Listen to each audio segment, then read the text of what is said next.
This is Guilty Conscience, casual discussions on transfer pricing, tax treaties, and related topics. A podcast from Carden that invites thought leaders and industry experts to discuss pressing transfer pricing issues, international tax reform efforts, and tax administration trends. We also dig into the innovative approaches companies are using to navigate the international tax environment and address the obligation everyone loves to hate. Now your hosts, Carden partners David Farhat and Nate Carden. Hi, everybody. Welcome back to Guilty Conscience. As always, Nate Carden here with David Farhat, Eman Cuyler, Stefane Victor.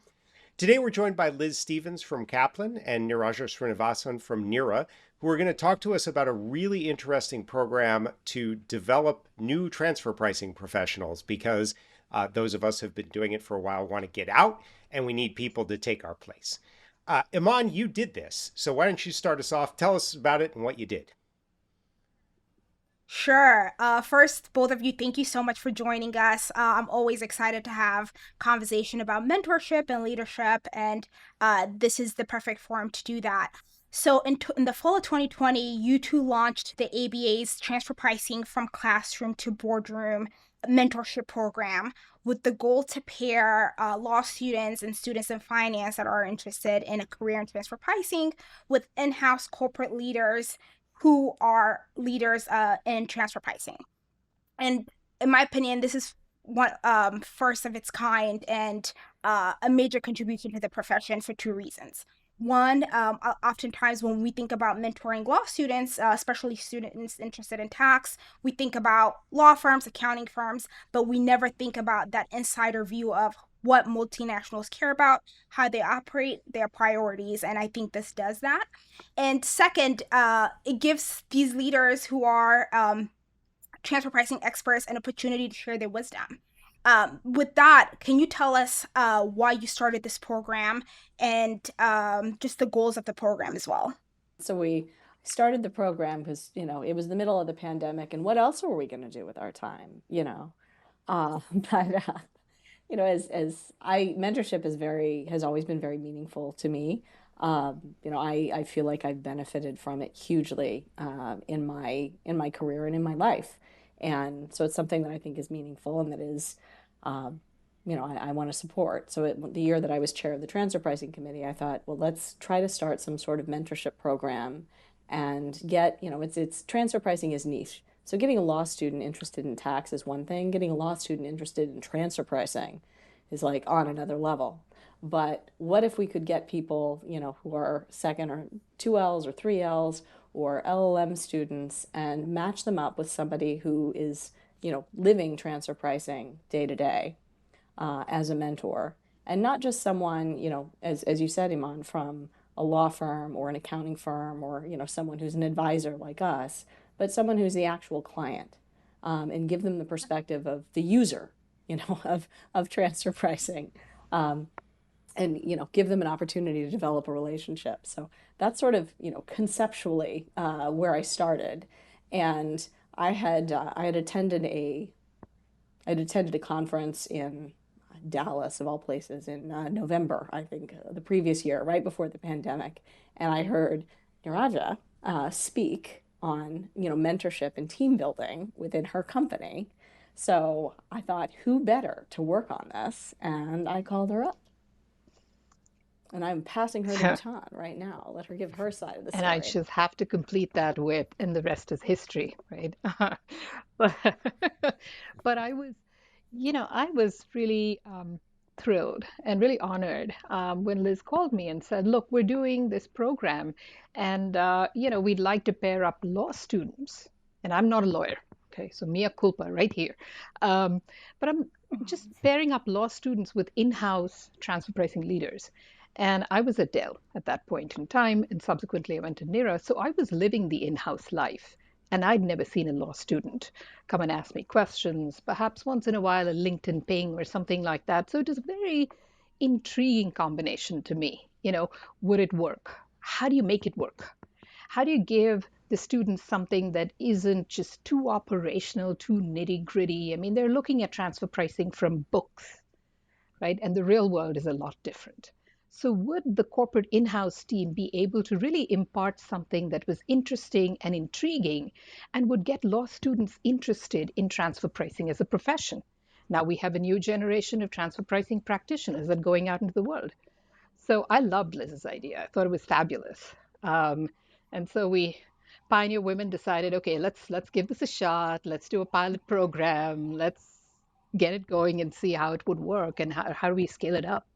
So it was a terrific opportunity. And like Liz said, mentoring was hugely important to me all my life. Couldn't have done it without it.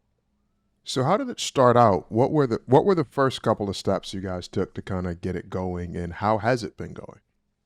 Yeah, well, I think the first couple of steps should have been lots of glasses of wine, but it was in the middle of the pandemic and we were not about to do virtual happy hours. But we had, I think, Liz, we had tons of discussions. How do we do this? How do we do that? And we went into the details of things. How do you make it work at a cellular level?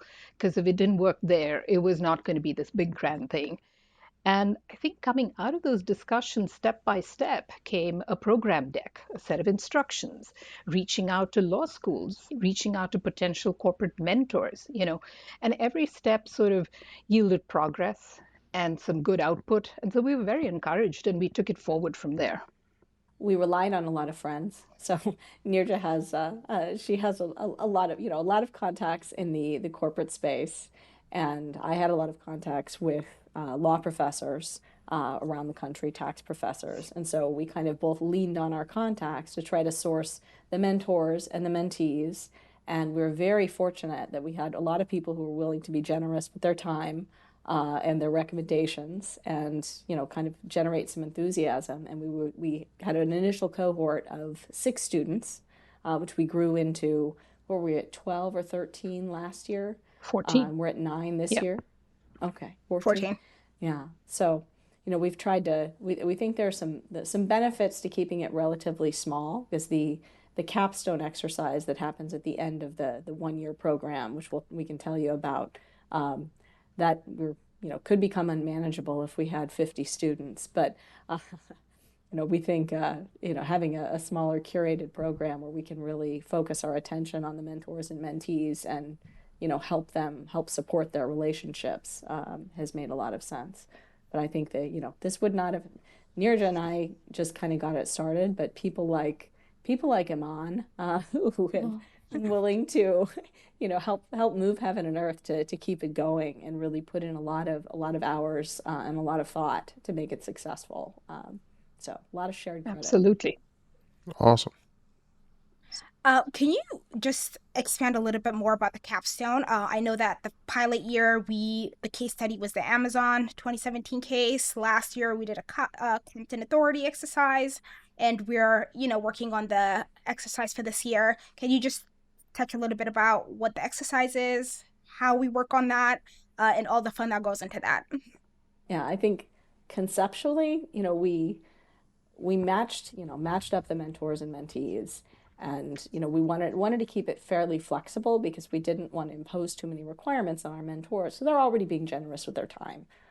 So we left the program fairly unstructured, but we wanted there to be at least one touch point that everyone was sort of working towards, and that would provide a sort of a discussion topic and a point for basis for interactions between the mentors and the mentees. So the first half of the program is kind of get to know you, and then the second half of the program, we introduce the capstone materials, and we also added a teamwork element. Had the mentees work in pairs the first year. They were in teams of 4 or 5 last year, so this year they're in teams of 4 or 5.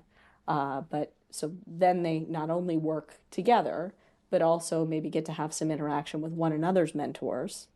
Um, and the exercise at the end, the first year we had to do it on Zoom. Last year was hybrid. This year will be hybrid. But we wanted to have a kind of a written component, so they do some development and analysis up front, and some prep, but then also a performative component where they are interacting with one another, and it's live, and we don't know where it's going, and so it make it kind of dynamic. So that's high level concept with the capstone, but Nirja, do you want to talk about what we're doing Oh, this yeah, year? absolutely. Every year just becomes, we raise the bar on the fun element. And so I worry about the next year. But this year we're doing a mock mini trial or a mini mock trial, however you want to think about it. And it's basically, a US headquartered taxpayer with lots of foreign operations, running into a transfer pricing audit for years and years, getting challenged on the amount of profitability in the US by the IRS. And they've written up tons of IDRs. They've gone through appeals and now they're at tax court. And so we've got these two teams, and each team has lawyers and economists and, plaintiff defendant, if you will. And they are going to pretty much talk about the expert reports. They're going to do a direct and cross examination of the experts, the economic experts, and maybe a fact witness if we can get that in as well. So they go back and forth and doing some cross examination. And then we have a jury, which names TBD, but we're working on it. So if anyone's interested in being part of the jury, raise your hands. But we will have a jury that, based on the merits of the arguments and positions taken, will make the call. So, it's a great exercise because the students are going to be showcasing their negotiating strength, right? This is not about, the math and or the theories or anything. This is about how well they negotiate, how well they cross-examine. So I think it's going to be a very fun exercise and a really good learning opportunity, hopefully, for all of them. David, you were a judge last year. What was your take? Yeah, I got to be. And we're hoping you're coming back this year. Yes, I am. I am coming back. I had a blast last year. I got to be a coach on the Competent Authority project. As folks who listen to this know, Competent Authority is near and dear to my heart. I got to coach the India team, and my only complaint was that I only got to do it for one day. I wish I could have kind of worked with folks a little bit longer. I thought it was an amazing exercise. The mentors and the mentees were absolutely amazing. The enthusiasm they had for the program, kind of bringing these aspects, these practical aspects of transfer pricing to law students and economists and MBA students, it was just fascinating, right? It was something, thinking back to my own law school experience, it's all theory. You don't get to get the hands on. So I thought that was fun. It was because I got the India Competent Authority team, we could be a little bit, I could be a little bit of a rascal, which I enjoyed. So yeah, it was it was a ton of fun. And for the folks listening, please reach out and volunteer to help, whether you want to be a mentor, whether you want to recommend folks to be a mentee, or if you want to help with the capstone program. I think it's amazing, and honestly, it was a lot of fun. What kinds of backgrounds do the mentees typically have? What are you looking for? I would say, right off the bat, Nate, when we send out the application package, right, and we get CVs and cover letters, and then we do, we sift through them and then we do interviews, the things that we're looking for is, frankly, enthusiasm, commitment, and hopefully some degree of familiarity with transfer pricing, but the interest to be in international tax and transfer pricing, right? So that's all we really judge by. And the absolute diversity that we end up getting is amazing. Applicants from schools all over the country. It's all US schools at this point. I don't know, maybe we'll go internationalist. But right now it's, we get 45 applications from all across the country. I mean, it's gender diverse, it's diverse in terms of race and ethnicity, as well as, points of view. We don't select for that, but it's amazing how it just comes in the door. And that tells you a lot about talent. That's where talent is. It's everywhere. Can you talk a little bit about cultivating an interest in transfer pricing? How do you do that? It's sort of like it's like a disease. You infect people with this thing of That is the transfer best pricing, way to put and it. it really is. Unfortunately, it's highly communicable. If you, like COVID, if you spend a lot of time in proximity to somebody who loves transfer pricing, you tend to catch it. But I think I really, it's a better question for our mentors, I think, because somehow they're achieving that. They are cultivating an interest and an enthusiasm for transfer pricing in the mentees. And we, as Niraja said, we try to start with people who have some inkling of what it is and some interest. It's tough. If you're a 2L, you won't have taken a transfer pricing class. You may have heard of transfer pricing, but rarely do they have much in the way of background. But we've had, quite a few of our mentees conclude the program and go and take jobs in transfer pricing. Many of them here in the DC area, pretty impressive jobs. We were just talking the other day about one of our current mentees, I think is looking at 3 different offers, all in transfer pricing. So that's, I think, proof that the infection is spreading and our program has been successful. I will add to that, not on the disease portion of it here, but I will I will add that, many of our mentors are now, um, in a position, right, to offer jobs to the students that they're coaching. And we're talking about, Fortune 50, Fortune 100 companies, right, where there's a lot of complexity. And I think it's a great sort of breeding ground for somebody who wants to do transfer pricing. So again, thanks to mentors who are excited about the program and saying, well, why do I need to go and look, elsewhere? I've got the perfect candidate right here. So that's an added benefit. Yeah. Yeah, major shout out to the mentors because I feel like a lot of our mentors are high level leaders in their respective field and they're willing to freely give their time, which they barely have. So thank you so much for dedicating some of your time with this program. Another question for both of you. Liz, I know you were the past transfer pricing chair for the ABA's transfer pricing section. Niraja, you're the current chair. Can you just talk a little bit about the ABA, your involvement, and how you got started in the tax section? Okay. Perhaps I'll go first because I have the shortest history. As a non-lawyer, it was quite a thrill. It is a thrill to be included in the transfer pricing committee in a role that I can serve. So I really honestly heard of ABA. I was in corporate life. I heard of the ABA through Liz and and the ABA panels that I participated in. I wasn't even a member when Liz said, "How about that mentoring thing, huh?" And I said, "Wow, I better become a member. How am I going to get this paid for?" And so, okay, so yes, everybody should be mentors and members. So that's how I got into the ABA with Liz saying, "Look, there's some interesting work. Do you want to join?" And that's how I joined. And I've only been here 3 years. Awesome. So I became involved with the tax section. I was infected with a love of transfer pricing during my LLM program at NYU, and I knew that was what I wanted to do. So I was clerking in DC at the tax court, and took the day to come over to the mid-year the May meeting, excuse me, that they have here in DC every year for the tax section. And I saw on the program that there was a business meeting for the transfer pricing committee. And I thought, oh, wow, that's cool. I should show up to that. So I went to the business meeting and met all these people who were involved with transfer pricing. And, they don't often get new blood that just shows up at the business meetings. So they're like, wow, what have we here?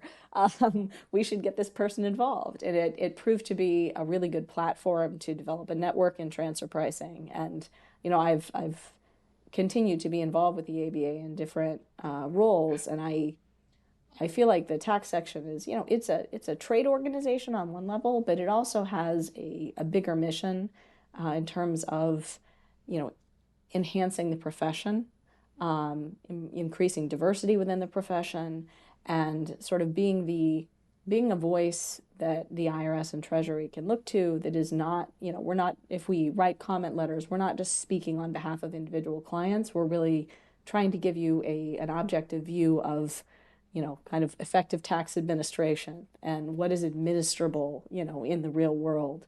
And so I value being a part of and being able to contribute to an organization like that because I think it makes the tax world, a better place. No, and to that point, for all the younger tax professionals or students listening to this, get involved with the ABA, the tax section, and come to the transfer pricing committee meetings. If for nothing else, you're going to meet a lot of people that are enthusiastic about the subject matter and a lot of people that are enthusiastic about mentorship. And I can tell you from my career, I wouldn't be where I am without the mentors. And it's good kind of showing up. And I love the story you tell, Liz. You kind of just showed up wide and everyone's like, hey, new person, and kind of took care of you. Go in there and get some of that love and some of that attention and, get some of that guidance. I think it's really important. So for the professionals, show up so you can find young people. For the young people, go and you'll meet the folks that are there that are waiting eagerly for you to show up. David, to your point, the way I got involved with this program was I attended a random TP meeting and Liz was talking about the program and I just randomly emailed them. I'm like, hey, this sounds interesting. How can I help? And they got back to me very quickly. And it was history from there. Yeah, most definitely. Get involved. These things are a lot of fun. Once you catch the transfer pricing bug, it'll be fun. People will judge you, but that's fine. It's okay. Little known fact about being in tax, there's love and community. Yes. As you know, we're trying to reach a broad global audience here. Is there a role for non-Americans? That's something we've talked about, Nate, because we have some contacts at non-US law schools and have been interested in getting them involved. We have clients who have transfer pricing people based outside the US, who we'd love to get involved if they're keen to be mentors. So I think the short answer is yes, there is a place. I think that, we've tried to working out some of the logistics because we are to some extent driven by the ABA's fiscal year and, working toward the May meeting. And when U.S. law schools and LLM programs and MBA programs and, academic programs, our academic year runs roughly August to May. So that's kind of how we've scheduled the program. But if if the stars align with, non-U.S. mentees who could flow into that, and if we can find them a mentor who's sort of kind of in their time zone, we'd love to make that work. I will say that, there exists an opportunity with the IBA or the IFA and builds on the success of this ABA program, right? As perhaps a template or a starting point to think about how do you propagate this elsewhere. Now, it could be in partnership with the ABA, which is what we're hoping to do, but there aren't a lot of programs, maybe none, that actually match up law students and corporate leaders in transfer pricing. So this is really unique, and it has garnered a lot of interest. So, expansion is in the works, which was just need to figure out how exactly that's happening. So for those of us who are interested in listening and are interested in participating, how do you envision the role for kind of volunteers? I know that we have the mentors and the mentees, but for those of us, you mentioned the jury. What would be those roles, and how can folks kind of contact you guys to get involved? Contacting is easy, David, and we can certainly post, our Gmail, abatpmentoring@gmail.com into this chat or elsewhere. We can certainly make that available. But in terms of volunteers, I'll start it off, and Liz, I know, we can add any number of things, but the sort of the immediate lift is taking some of the sweat equity out of this, right? I mean, there's a lot of work putting a capstone together, for instance, hours burned. And they're quality hours because the product has to be interesting and fun, not just thrown together, right? So if volunteers want to come forward and help us create a capstone, with the deck, maybe some of the math, rehearsing the different roles, helping us design it, spend 5 to 10 hours on it, that would be incredibly helpful. I mean, that's one clear place for a volunteer. Yeah, I think I would add, I think a lot of that legwork we've done so that we could push out the assignment to the mentees this year. But we would love to enlist people now who are willing to commit to help with the next capstone and, start thinking about it, and come up with something really, interesting and sophisticated and challenging for our next year's mentees. But for this year, David, I think we're we're looking at having coaches for our IRS and taxpayer teams. We were originally, looking for some TP litigators who have an eye to mentorship and coaching. And I think now we're sort of looking a little more broadly. So getting some folks who can coach the IRS and the taxpayer teams along the way. And then, as Nir just said, we'll have our kind of, panel who will, give some comments and feedback to the students at the end of the trial. But, if nothing else, show up and just cheer them on. This will be it's in hybrid format, so you can join by Zoom or you can come into the room and meet some of these students because they are so impressive. I mean, we, as you will recall, David, the young woman last year who, when you said maybe you do this even better than I do, she said, well, then maybe you should hire me. Yeah. So come and look, if you have holes at your firm that you need to fill, look no further because they are a sharp group. I do wonder, would you start to then look to a more international kind of capstone project as you move forward, just as folks out there are thinking of ideas? Seems to me like there's a lot of interesting things going on with the pillars and the interaction between that and transfer pricing.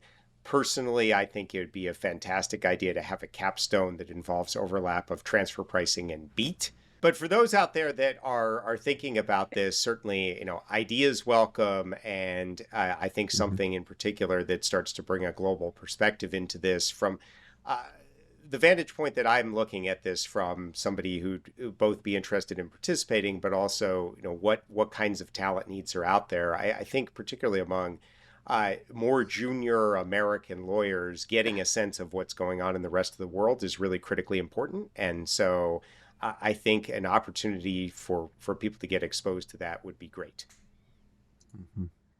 No, I completely agree. I know one of the things, and I think, Niraja, we may have talked about this briefly after doing the kind of competent authority one, is if you get the volunteers, and I think this would be a really cool thing to do internationally, is take a competent authority and do soup to nuts all the way to arbitration, right?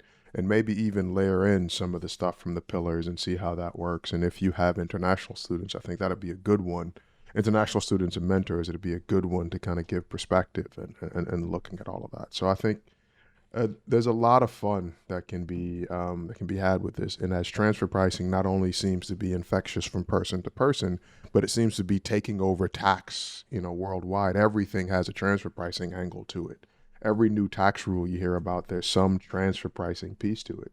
It's great to kind of start layering on that other stuff to not just show transfer pricing, but this is how transfer pricing interacts with tax and business. One thing we could do just to internationalize the program right off the bat would be to welcome, mentors who are in European or Asian headquartered companies that have a reach into the US, because those are huge transfer pricing issues. And I think US LLM students, JD students, would welcome that opportunity to see what does a European headquartered multinational do? How do they view risk? What's their risk appetite? So if you're listening and you fit that profile, exactly. that was abatpmentoring@gmail.com. We will find you. Link in the show notes. Everybody can find it. Yep. Exactly. This has been really awesome. Any thoughts or things we want to make sure we get on the table before we wrap? Yeah, I think the only thing I would add, I would second Eman's thank you to our mentors, because obviously we couldn't do this without anybody who's involved, but I mean they are really, really a crucial piece, and we are so grateful for the time that they devote to the program. And I would also reiterate that Eman is our MVP. She is extraordinary, and you are very lucky to have her on your team. Liz, you're too kind. Thank you so much for saying that. I really appreciate it. I totally second that. And this is when Liz and I can get some sleep. And Eman's like, well, what about that? We didn't finish that. It's just, wow, wow.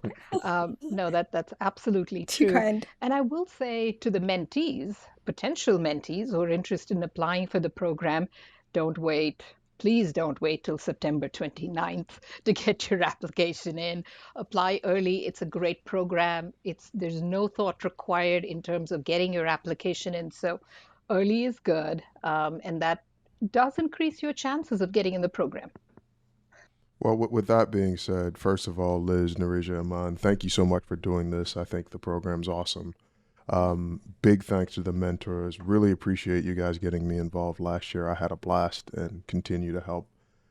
Continue to help however you guys need. But again, thank you so much for doing this. This has been an episode of Guilty Conscience. Thank you. Thank you for joining us for today's episode of Guilty Conscience. If you like what you're hearing, be sure to subscribe in your favorite podcast app so you don't miss any future conversations. Skadden's tax team is recognized globally for providing clients with creative and innovative solutions to their most pressing transactional, planning, and controversy challenges. Additional information about Skadden can be found at skadden.com.